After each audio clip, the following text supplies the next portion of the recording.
Well, how's it going, everybody? We're sort of back in the garage. After we went and we opened up all our clams, I have quite a bit that I opened up. And there's no way today that I'm going to be able to go and make all this stuff and cook all these clams, and sort of in a situation where I'm going to need to save some of the shells just for a couple of days. And this way I got time to put all the other ingredients together and cook them up. In between work and everything, it's just the only practical way to do it. But I know I'm going to have to save these shells for a few days. And I've done it in the past where you take them and you just sort of throw them in a bag, and even when you scrape all the muscle off there, you open up the bag a few days later, and it still smells really bad. And it's pretty much something that you just don't want to serve to your guests or eat yourself or anything like that. So I figured I'd show you guys exactly how to go and clean your clamshells 100%. Because you could scrub them with a sponge all day, and you put them in the bag, they're still going to smell. So there's only a couple of ways that I found to really make these things not stink in the bag and just be completely sanitary and reusable if the case may be. But whatever the case is, we can see we've got a clam here, and I don't know if you can see it too great, but these clams have ridges in them. And actually what these ridges are, it's just like a tree with each ring. It's sort of like a tree. These ridges can actually fill up with stuff, and these clams grow in mud, so it could be mud, it could be seaweed, it could be algae. But it's going to sit in there, and once it dries out, it's going to start to decompose, and that's where you're picking up a lot of your smell from.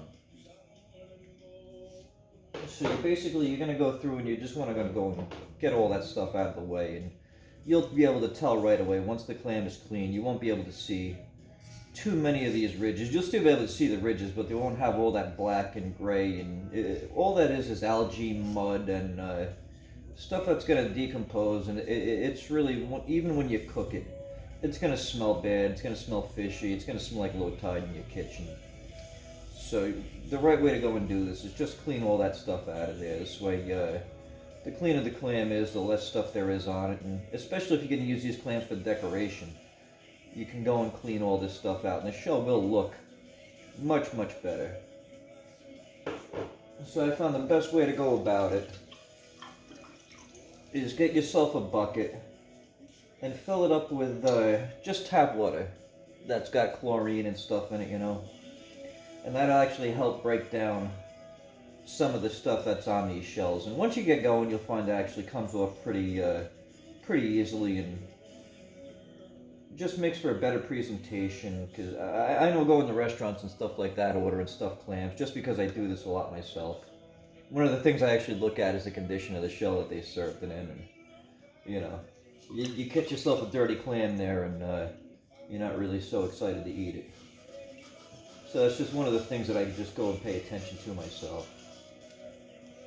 And all I have is just a stainless wire brush. I think I picked this up at Harbor Freight. It's probably 79 cents, somewhere in there. Actually worked great for this. Nice fine bristle. And you can see just that little bit of scrubbing that I've done just there, how much better this shell can actually look. So we'll go ahead and we'll do this whole corner over here, and you're not going crazy. You're just sort of working the brush into those ridges, and just sort of giving them a quick cleaning.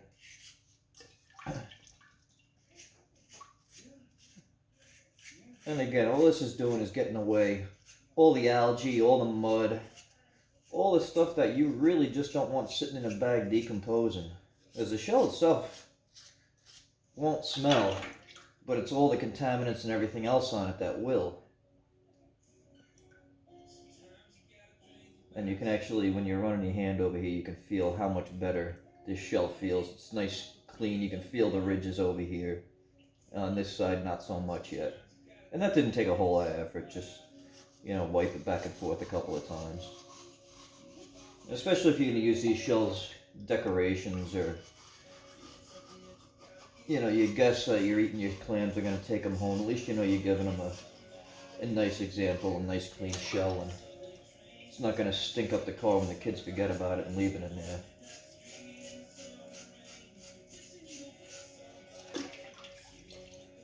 You can see that's nice, clean. Maybe I'll do a little bit more back here.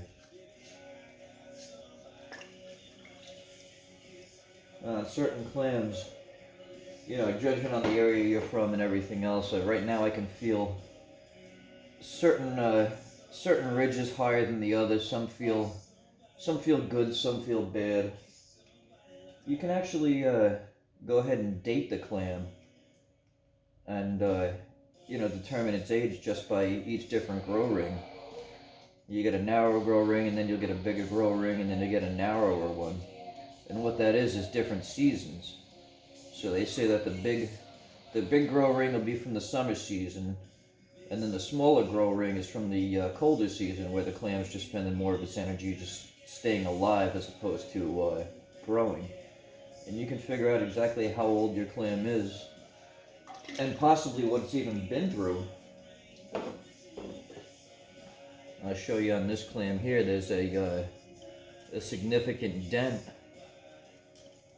where it's catching the knife right here, and I can tell you exactly that this clam has been through Hurricane Sandy just by that inconsistency in the grow ring. You can see Hurricane Sandy came through, and it was really, it screwed the bays up for a while, and we didn't have that, that good salinity in the water that the clams really are used to. It actually had a lot of fresh water contaminate the whole bay. And you can see in 2012 here or so, where he had trouble growing, but then after 2012 you can count the grow rings, and we end up counting right out to 2020, the year we're in now, which is this outer ring here when he was starting to grow. Just one of those little things that you can tell just by really putting your finger on the clam and feeling the ridges in it. So now that we've cleaned the outside of this shell, we're going to go ahead and we're going to clean the inside of the shell.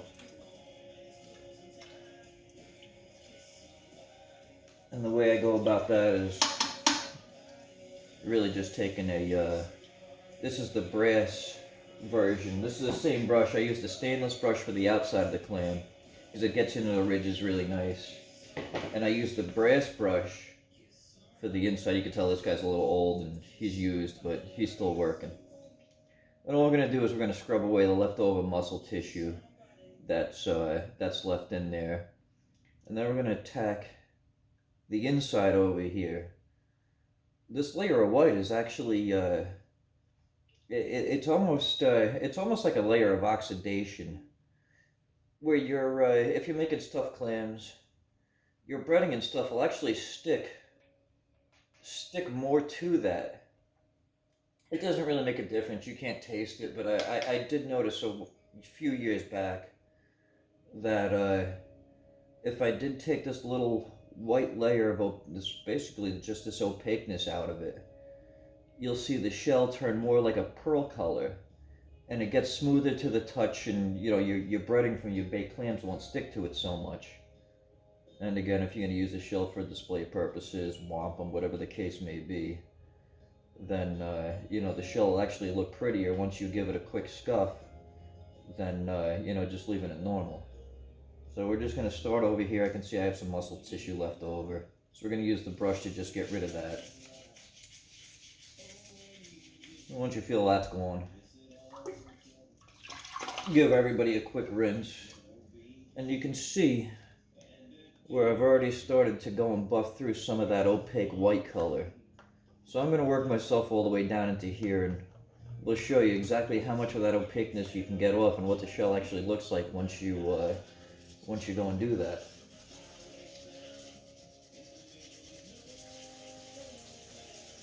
And again, I'm not using a whole lot of pressure to get it off. I am using some, but not as much as you would expect.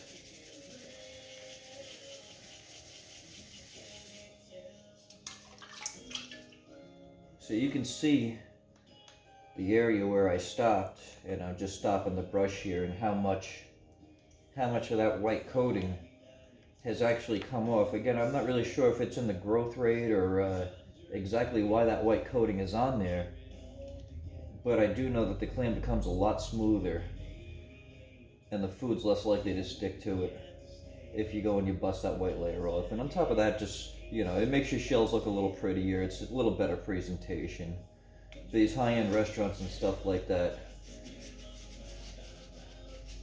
it's a way to go and get their clams to be just a grade above everybody else's, just by going and buffing that shell a little bit.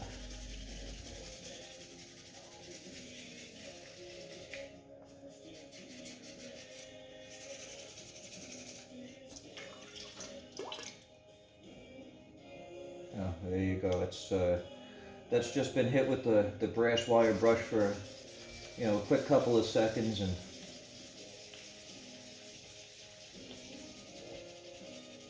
basically just sanding everything down inside there, and you're getting it nice and smooth, and you can tell what a difference that goes and makes. It almost gives it a more like a pearlescent type of look to it, where yeah, it does knock some of the purple down,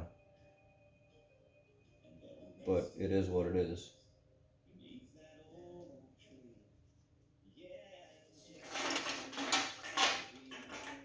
So we'll basically give you a side-by-side. Here's a completely different shell, of course, but you can go and see what the difference it makes. And again, this is just smoother. It's a lot less likely for your breadcrumbs and stuff like that to stick to it. And again, if your guests are into, taking the shells home, like when we cook out here, sometimes we get a lot of people out of state, something like that, where, they don't see clams a lot. So when they see the nice pearlescent looking shell like that, it's a lot more likely that they're going to go and take that shell home and, well, saves room in your garbage can anyway.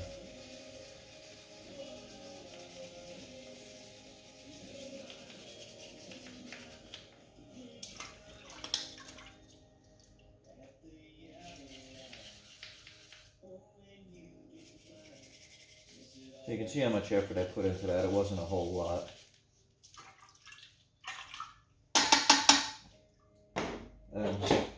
It's a significant difference, and I can see I have a little piece of, well, let's see if I can find a shell that's got a little better. I'll show you.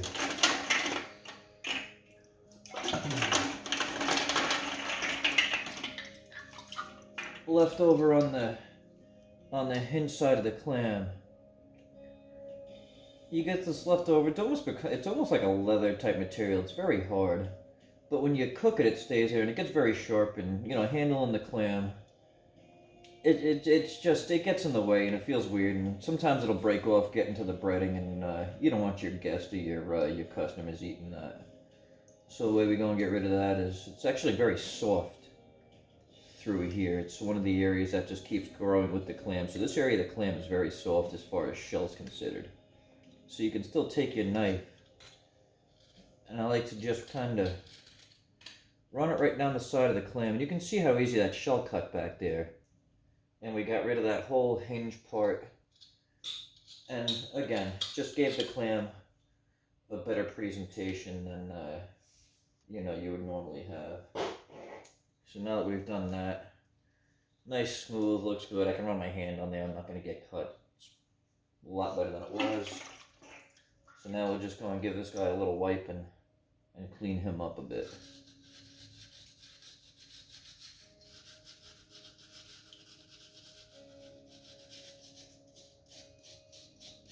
Again, if you're cooking your clams, that day, and you're going to throw everything right in the oven, there's really no need to go through this. But if you need to keep the shells for more than a few hours or so, this is a step you're going to want to take, because they're going to start to stink. And like I said, you have guests that aren't used to seafood, and you put something that smells kind of kind of funky like that in front of them, and they're not going to have a good experience no matter how good the clam is. Yeah, but it goes to that old saying, if it looks good, it smells good, eat it. So, might as well put a nice batch of clams out for them and nice clean shells, and just have the guarantee that whatever smells are associated with the clam itself are good. Nobody wants to have a bad experience with seafood, especially for the new ones, young kids, stuff like that.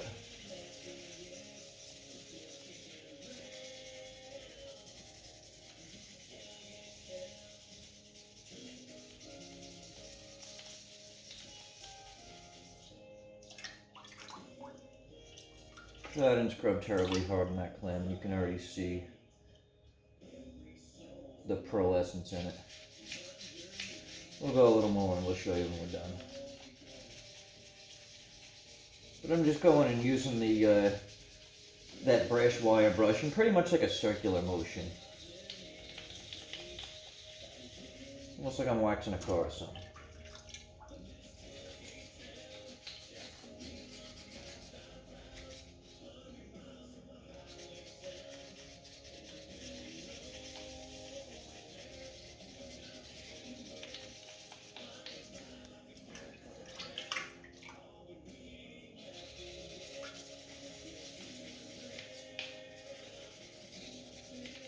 Every couple seconds, just giving them a quick bath of some water here to get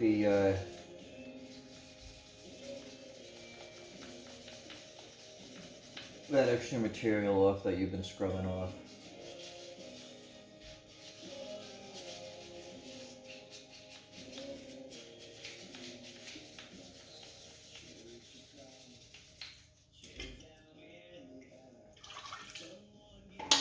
You can see when we're all done how pearlescent it looks, and just has a better look to the inside of the clam. It's nice and smooth. You know your breadcrumbs aren't going to stick to anything inside.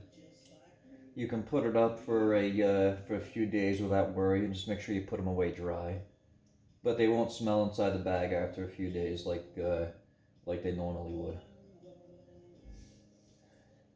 And that's pretty much that. If you have any questions, leave them in the comments below, and I'll be happy to answer.